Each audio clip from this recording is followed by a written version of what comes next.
It was 28 at St. Sunny in the morning.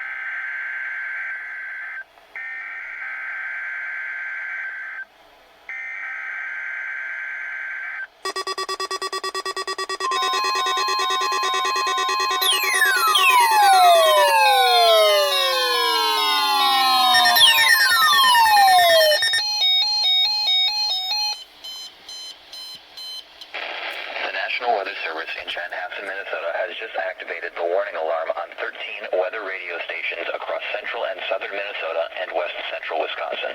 During dangerous weather situations, these specially built radios are automatically activated to warn for the hazard. Tests of these radios are normally conducted by the National Weather Service in Chanhassen every Wednesday at 1 p.m. If severe weather threatens the area near the normal test time, the test will be postponed until the next good weather day.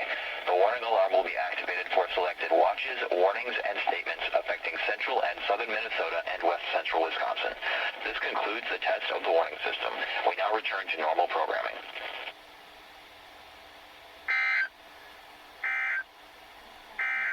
Now here is the hazard.